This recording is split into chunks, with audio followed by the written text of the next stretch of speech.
Part 1. You'll hear a mother, Shirley, talking to Kate, an admissions officer at a school. First, you'll have some time to look at questions 1 to 3.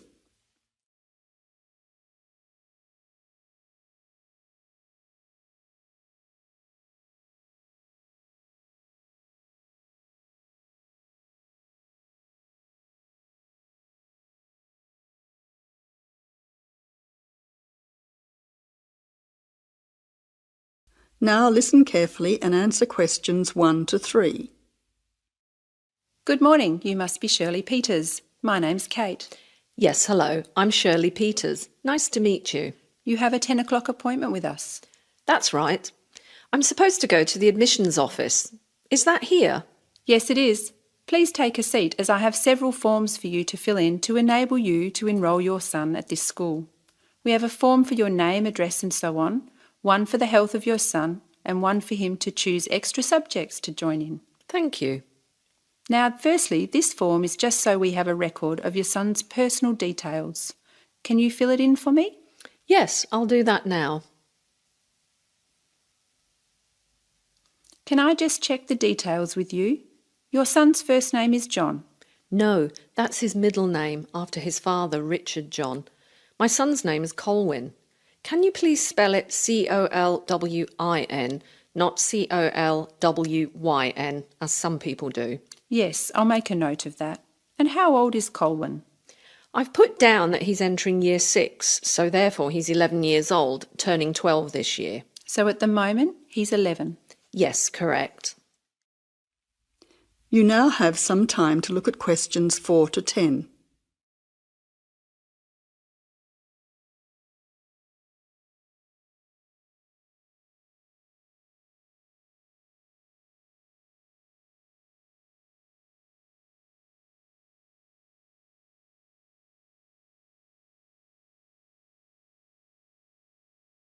Now answer questions 4 to 10. Let's move on to your address. Do you live at 7 Watley Crescent, Mount Lawley? Yes, that's right. The street is spelt W-H-A-T-L-E-Y Crescent in Mount Lawley. Yes, I can see you've written that. Which phone number is best to contact you on? Well, I'm out and about doing things during the day, so probably my mobile rather than the home number. So that's 041 3325 888. Yes, 041 3325 888. Secondly, can you complete this form regarding your son's health? Yes, I'll do it for you now. Thank you. Now, can I go through the more important areas of this form with you to make sure our information is accurate? Yes, of course. Is your son taking any medication at the moment that the teachers will need to be aware of? Yes, he has asthma, so he will be carrying his puffer in his school bag. So he has a puffer. Is he allergic to anything? Yes, peanuts. Actually, he should avoid all types of nuts. That's okay, because we have a policy of not having any nuts in our school. Is there anything else that you think we should be aware of? As I've written down, he also wears glasses, which he needs to keep on all the time. I'll highlight that section on the form so his teacher will know about his glasses. Finally, this school has a wide range of interesting subjects that your son can participate in. Could you mark on this form what your son would like to do? Yes, certainly. Here you are. Firstly, it seems your son is particularly interested in football, so I'll make a note of that. Secondly, with regard to music, would you like him to start learning the piano in music class? Yes, that would be fantastic. Now, turning to art, I'll let his art teacher know that he likes drawing cartoons. Wonderful. Finally, let's look at languages now. Did you know that Mandarin was actually only started at the school this year? Really? Well, I think Chinese would be the most useful, even though my son's friends have already been learning Indonesian and Italian. Well, now we have all the information we require about your son. We hope he enjoys himself at our school. I'm sure he will. That is the end of part 1. You now have half a minute to check your answers.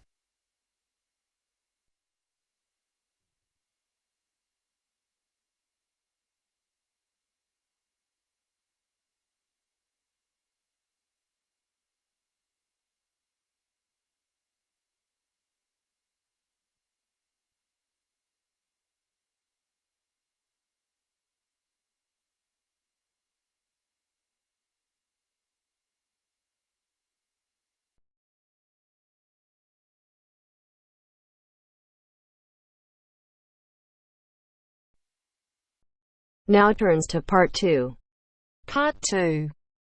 You will hear an extract from a radio programme for people who live abroad. Listen and answer questions 11 to 17.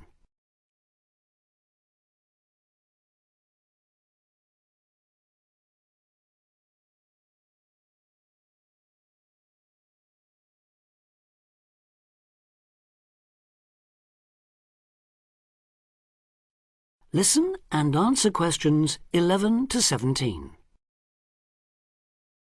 You're listening to Expat News, a weekly broadcast for the English-speaking community in this great city. In today's programme, we'll be hearing from Tom O'Hara, who's going to tell us about all those different associations you can join. Tom. Good evening. Yes, in a city with so many of its residents born outside the country, it's hardly surprising there's such a huge range of expatriate clubs and societies. And many of these, of course, are aimed at English speakers.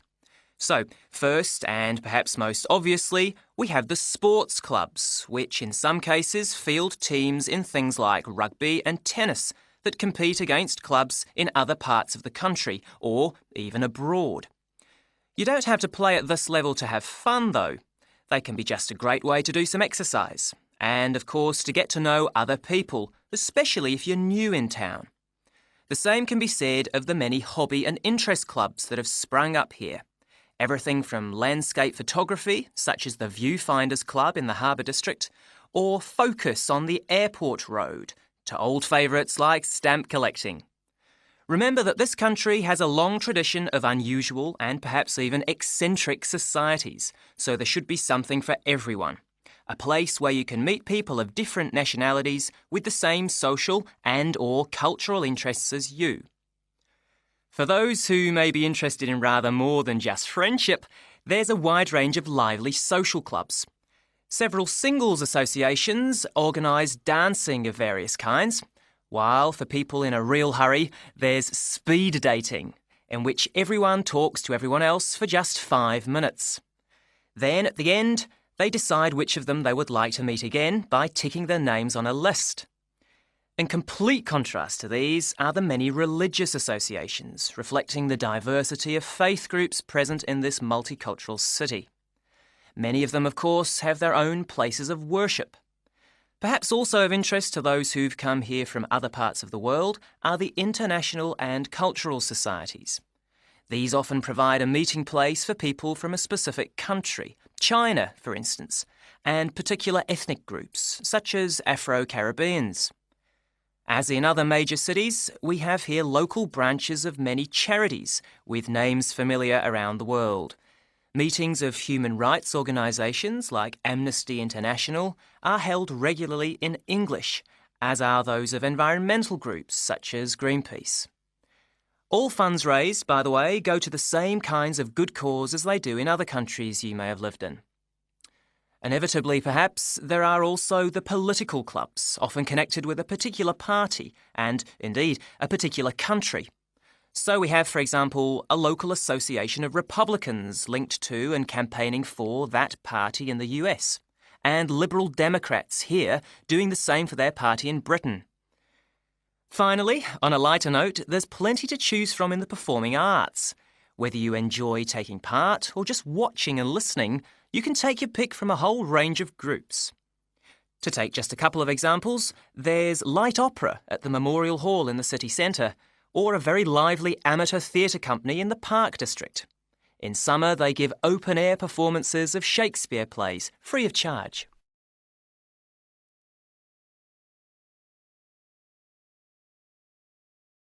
Now answer questions 18 to 20.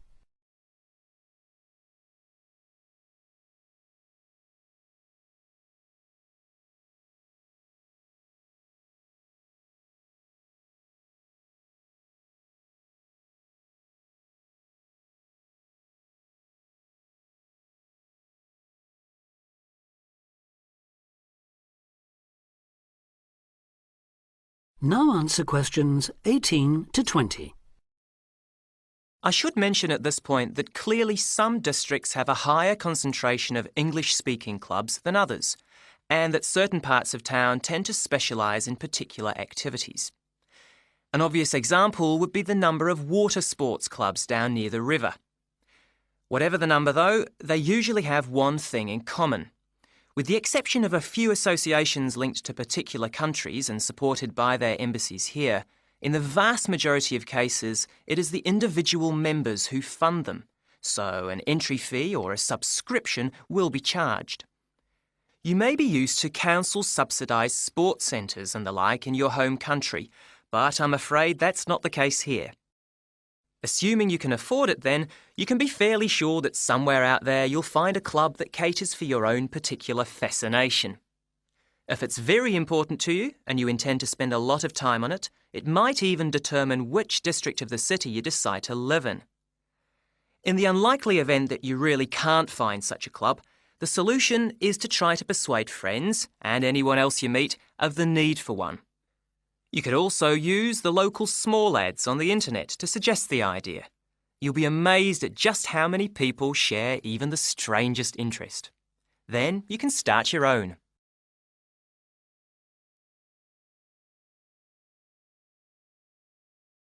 That is the end of part 2. You now have half a minute to check your answers.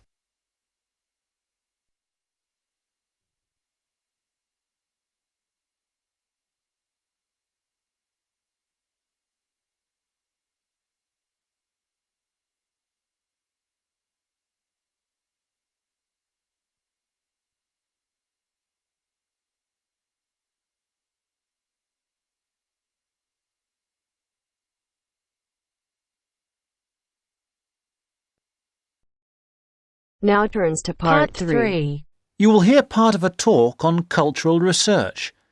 First, you have some time to look at questions 21 to 26.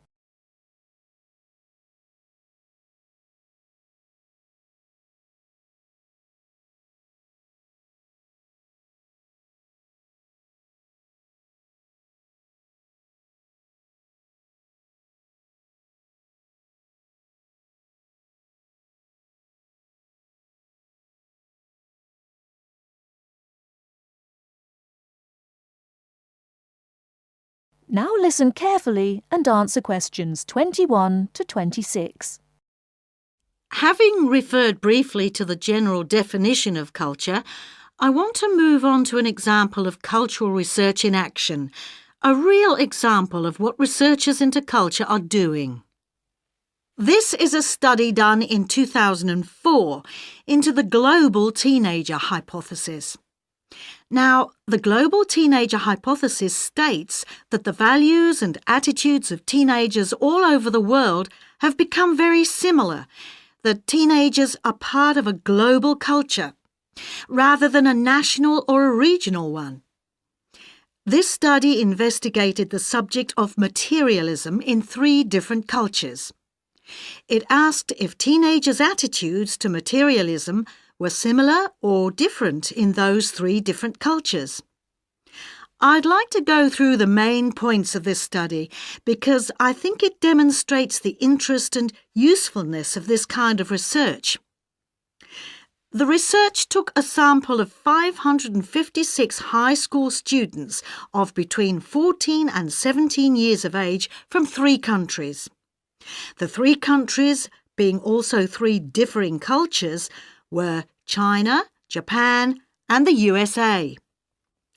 The high schools were in medium-sized cities, and the students came from middle-class areas.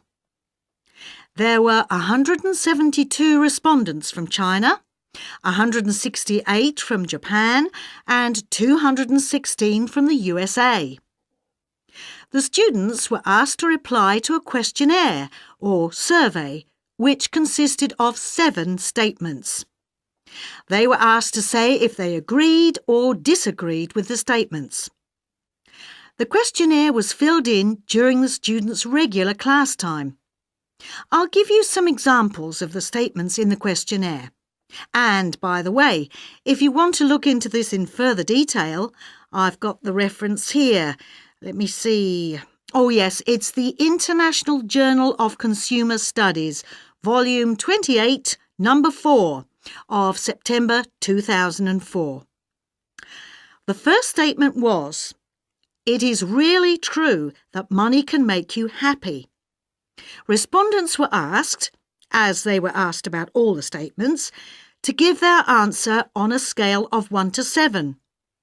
1 on the scale indicated, "I strongly disagree." 4 on the scale was neutral. And 7 on the scale was, "I strongly agree." The second statement was, "My dream in life is to be able to own expensive things."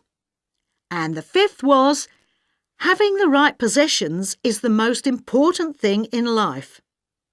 Let's look at some of the results.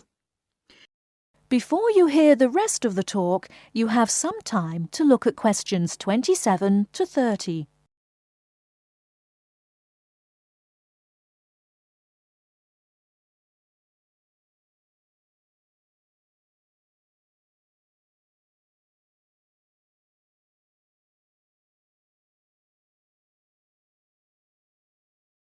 Now listen and answer questions 27 to 30.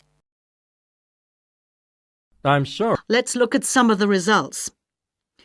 With regard to the first statement, it was the Japanese teenagers who agreed most strongly that money could make you happy.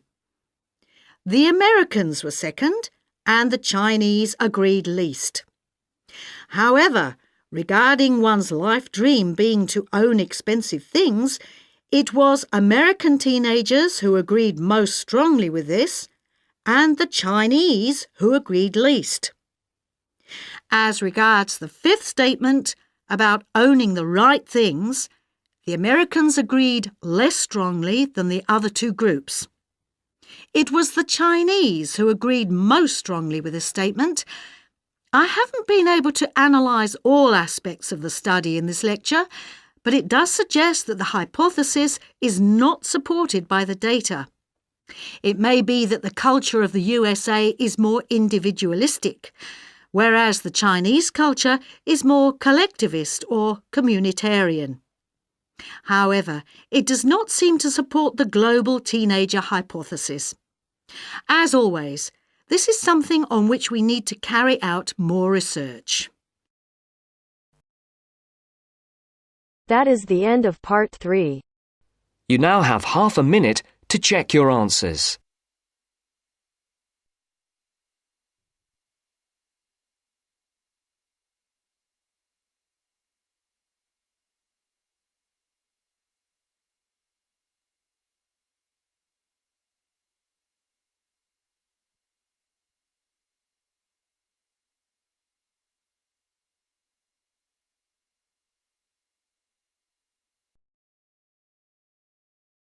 Now turns to part 4. Part 4. Hear a lecture. Questions 31 to 40 are based on the lecture. Before you listen, please look at questions 31 to 40.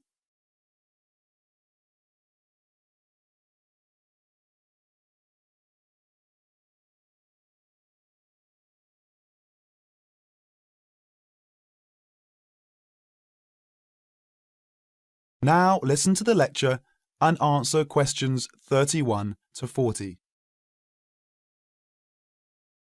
Urban and community forestry can make great differences in our lives. Each one of us can make a personal contribution. As we develop and apply technologies for a better way of life, oftentimes side effects adversely affect our natural environment.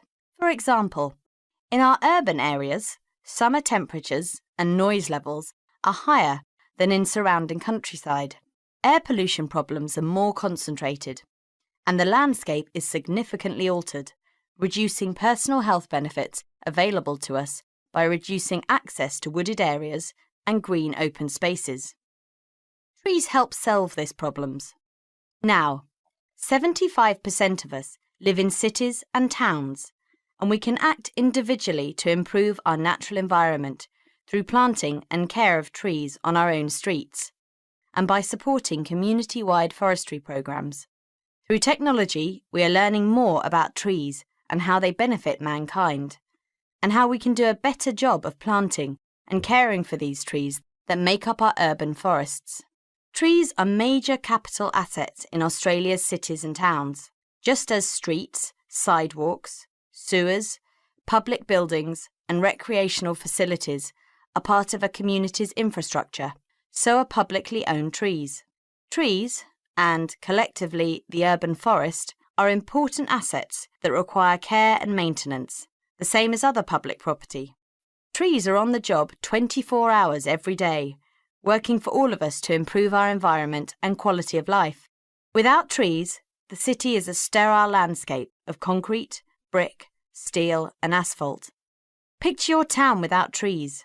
Would it be a place where you would like to live? Trees make communities livable for people. Trees add beauty and create an environment beneficial to our mental health. Trees impact deeply on our mood and emotion, providing psychological benefits which are impossible to measure. A healthy forest growing in places where people live and work is an essential element of the health of the people themselves. A well-managed urban forest contributes to a sense of community pride and ownership. Trees and other plants make their own food from carbon dioxide in the atmosphere, water, sunlight, and a small amount of soil elements. In the process, they release oxygen for us to breathe. Trees remove gaseous pollutants by absorbing them through the pores in their leaf surface. Particulates are trapped and filtered by leaves, stems, and twigs, and washed to the ground by rainfall. Air pollutants injure trees by damaging their foliage and impairing the process of photosynthesis. They also weaken trees, making them more susceptible to other health problems, such as insects and diseases. The loss of trees in our urban areas not only intensifies the urban heat island effect from loss of shade and evaporation, but we also lose a principal absorber of carbon dioxide and trapper of other air pollutants as well.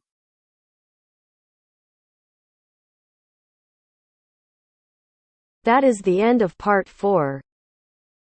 You now have half a minute to check your answers.